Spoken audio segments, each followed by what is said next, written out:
మండల కేంద్రమైన కౌడిపల్లిలోని గిరిజన సంక్షేమ బాలుర ఆశ్రమ పాఠశాలను శుక్రవారం మెదక్ జిల్లా కలెక్టర్ రాహుల్ తనిఖీ చేశారు. వసతి గృహంలోని వంటశాలను సామాగ్రిని భోజనాన్ని పరిశీలించారు. అనంతరం కలెక్టర్ మీడియాతో మాట్లాడుతూ ప్రభుత్వ ఆదేశాల మేరకు భారీగా కురుస్తున్న వర్షాల నేపథ్యంలో జిల్లాలోని అన్ని వసతి గృహాలకు సంబంధించిన శాఖల అధికారులతో పరిశీలించి తగు చర్యలు తీసుకోవాలని ఆదేశించినట్టు తెలిపారు. అలాగే వసతి గృహంలో శిథిలావస్థలో ఉన్న భవనాలను కూల్చే విధంగా, మరమ్మతులు ఉన్న వాటికి మరమ్మతులు చేసే విధంగా అదనపు భవనాలు అవసరమైతే ప్రభుత్వానికి నివేదిక అందిస్తామన్నారు. విద్యార్థులకు వర్షాకాలం నేపథ్యంలో వేడివేడి భోజనాన్ని అందించాలని నిర్వాహకులకు సూచించారు. మెనూ ప్రకారం భోజనం అందించాలన్నారు. విద్యార్థులకు నాణ్యమైన భోజనం, వసతి కల్పన, నాణ్యమైన విద్య లక్ష్యంగా ప్రభుత్వం ప్రత్యేక చర్యలు తీసుకుంటుందన్నారు. ఈ కార్యక్రమంలో తహసీల్దార్ Krishna, MEO Balaraju, warden Jayaraj, RI Srihari తదితరులు పాల్గొన్నారు. జిల్లా ప్రజలకు కూడా నమస్కారం. మరి తెలంగాణ రాష్ట్ర ప్రభుత్వ ఆదేశానుసారం నిన్నటి నుంచి మనకి భారీ నుంచి అతి భారీ వర్షాలు పడుతూ ఉన్నాయి.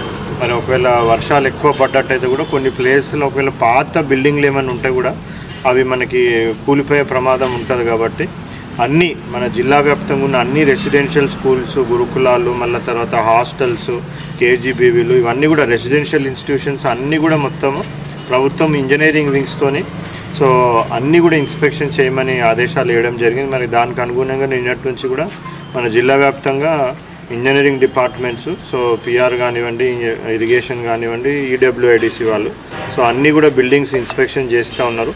ఎక్కడనైనా మనకి పడిపోయేటటువంటి బిల్డింగ్స్ ఏమైనా ఉంటే సో వాటిని డెమాలిషన్కి రెడీగా ఉన్న బిల్డింగ్స్ని వాటిని డెమాలిష్ చేసేయడము. మళ్ళీ అదేవిధంగా ఏదైనా మీడియం సైజ్ బిల్డింగ్స్ రీసెంట్గా కట్టినవి ఏమన్నా దాంట్లో 1-2 రూమ్లు బాగాలేకపోతే అన్నట్టయితే వాటికి రిపేర్స్ చేపించడము, సో రినోవేషన్ చేపించడము.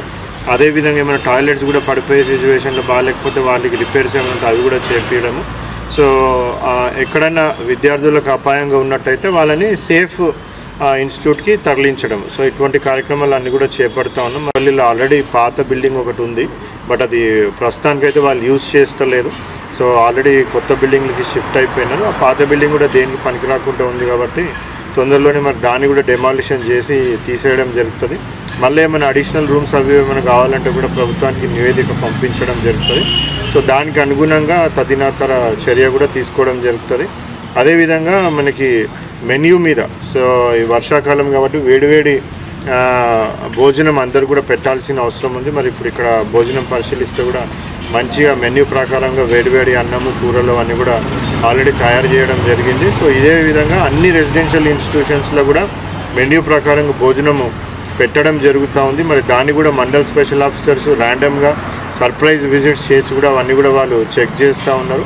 సో విద్యార్థులకి నాణ్యమైన భోజనము, నాణ్యమైన వసతి, నాణ్యమైన చదువు, సో ఈ 3 ప్రామాణికంగా కూడా రాష్ట్ర ప్రభుత్వం అందించాలనేసి కూడా అందరూ కూడా ఇన్స్ట్రక్షన్స్ ఇవ్వడం జరిగింది. దానికి తగ్గట్టుగానే మరి జిల్లా యంత్రాంగం అన్ని రెసిడెన్షియల్ ఇన్స్టిట్యూషన్స్, స్కూల్స్, కాలేజెస్లో కూడా ఇవన్నీ కూడా మనం చర్యలు తీసుకోవడం అనేది జరుగుతుంది. Thank you.